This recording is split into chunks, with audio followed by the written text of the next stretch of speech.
Hi everyone, and welcome back to another simple daily practice drill that I think you can use to become a better trader. And this is Pullbacks Part 2.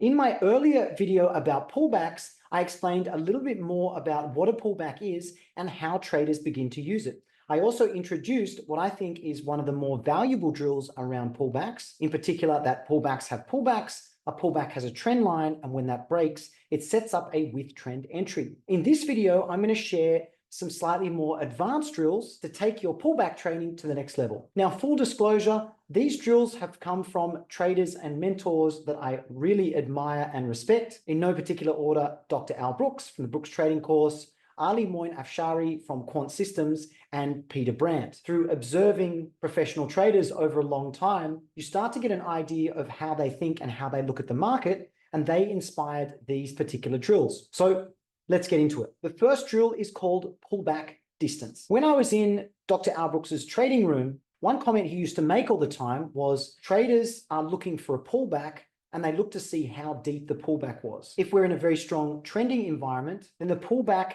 is usually less than 50%. There's urgency. Traders are waiting at 50% because they know they can put a risk below the low. They can buy at 50%, and a one-to-one target will take them back to the high of that spike. But because a strong breakout has a higher probability of a second leg, they're actually taking a high probability trade with a swing profit. And that slight breakdown of the trader's equation means that you don't often get down to 50%. Traders are actually much happier to buy a 30% pullback or less, just in case they miss the move up. When the market has a 50% pullback, this is more of a channel and trending environment. And part of the instructions for this drill is to look at when it goes too far past 50%. What that means is there weren't enough buyers betting on an urgent breakout. There weren't even enough buyers at a 50% pullback. So traders are already switching into trading range mode. And most of you know, in a trading range or in a channel, traders are not taking a full position on their first entry. They're actually saving half to more of that position to add on lower. You can see as well here, while I was at the coffee shop waiting for a coffee, I mark up my charts doing these drills every day. So I'm not telling you to do something I think is a good idea. I'm telling you to do something that I already do on a regular basis, because I think it's very, very useful. In an earlier video here, the pullback covers almost all of the prior range. So there's more likely to be buyers below this low. Anyone that did buy there got stuck, and then we tested here. What about this spike? Here's a spike. The pullback only went to 30%. So we're still in a strong spike phase. Here's another pullback.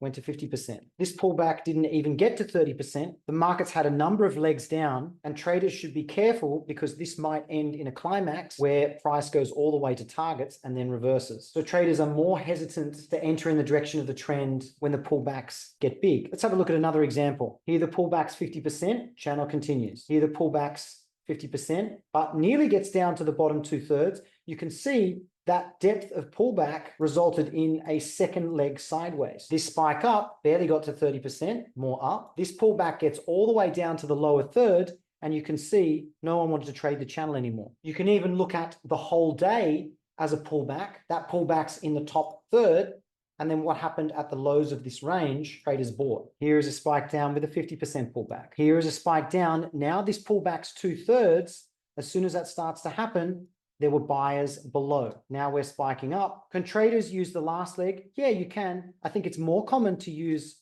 the last two legs. That was the breakout point. It's still in the lower third, and that means traders are going to be looking to sell above those highs, and we never got up there. So super easy. That drill is just about looking at pullback depth, or as Ali Moin Afshari calls it, pullback damage, which is a cool way to say it. And what you're looking to see is, can a trader buy at 50% or not? Does a trader have to urgently chase the market up, or is there plenty of time for them to buy low? If there's plenty of time for them to buy low, the next move is likely to operate like a channel or a trading range as opposed to a strong breakout. That can also lead to a secondary trade like we saw on the first chart, which was this pullback was deep. There were probably bulls looking to buy and scale in lower. They got very surprised by this move.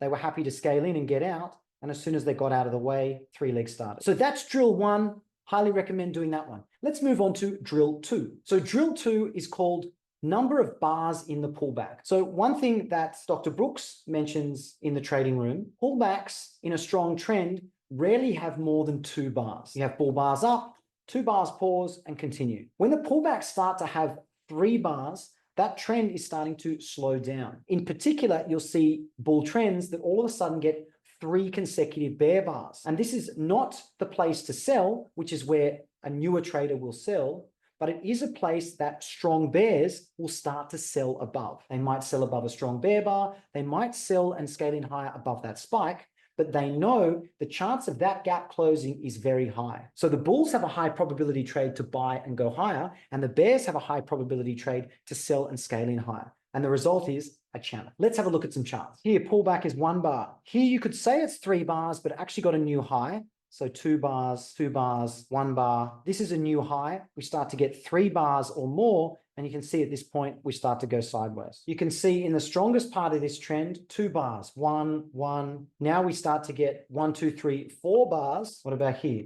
1 bar, 1 bar. As soon as we get 3 bars, traders start buying below. 1 bar pullback, new high. 1, 2, 3, 3 bar pullback. We're probably going down to go up, still buyers below, but also sellers above. 2 bars, 1 bar, not even 1 bar, 4 bars against, didn't even get up there to sell. Here you can see small pullbacks in circles that go higher. When the pullbacks are a little bit deeper, here, here, here, the result was sellers above the highs. So that's a really valuable scalping technique or an entry for working out whether you should keep buying new highs or keep selling new lows.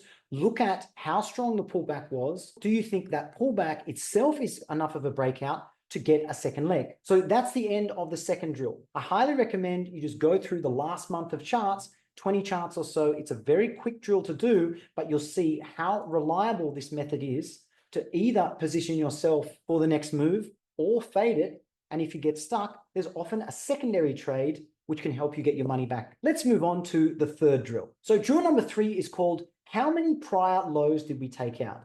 Now, the inspiration for this drill actually comes from all 3 traders, from Dr. Al Brooks, from Ali Moin-Afshari, and from a trader called Peter Brandt, who's a really impressive commodities swing trader who spends most of his time trading the monthly, weekly, and daily chart. And I really enjoyed being a member of his weekly report, and I enjoyed his market analysis. What I noticed from the 3 traders was this. Al used to say, the pullback's gone below too many bars. Traders will exit on a scalp below the low of a prior bar. Because if I'm in a strong bull trend and I'm buying and a trader can sell underneath my bull bar and make money, then I'm not in a strong bull trend anymore. Ali has an extensive body of work talking about micro channels and looking at limit order trades in pullbacks. And a lot of his material talks about the difference between going below 1 low, 2 low, or 3 lows. This was the other part of the inspiration. And Peter Brandt's way of managing a daily trade is to look at whether price has gone below the last couple of lows. Al, in a prior session, also said that some traders who are swing trading will just keep trailing their stop at the low of a bar 2 or 3 bars ago. So all 3 traders have got a slightly different view of the same concept. We want pullbacks to keep going higher. That gives chances for traders that are in the trend to take profits off, add positions on. It also allows traders who are doing the opposite to scale in and scale out, and it creates this very balanced line that can keep going higher. When the market climactically moves up, bears take a loss, bulls have a big profit, or bulls get out of the way, price drops down very far. Now the bears have a big profit, they're out. Any bulls are left in have to scale in, and you can see now we form a trading range. It's not clear on direction. So let's have a look at drill number 3. Initial spike here, we went below the low of that bar. We did not go below the low of that bar. Here we went below 1 low, not 2 lows, still going higher. But then what happened here? We went below 1, 2, 3, 4, 5, 6, 7, 8 bars. The moment that happened, traders were comfortable selling here and selling higher, betting on a second leg down. This went below the low of 2 bars. You can see some traders sold for a scalp. Here we went below 1, 2, 3, and traders sold up there for a scalp. Here we went above 1, 2 bars, but not 2 bear bars. Traders still bought below the low of that bar. On the way up, the bulls managed to get above 2 bear bars, bulls buying in there. Here above 1 bar, above 1 bar, above 1 bar. They finally get above, traders buying at the lows. On the way down here, haven't gone above 1 bar. This is a bull bar, never went above a bear bar. On the way up, got all the way here above, 1, 2, 3 bear bars, buyers below. Went past 2 bull bars, traders selling above the high and higher, they got stuck. Pullback goes below 1 bar.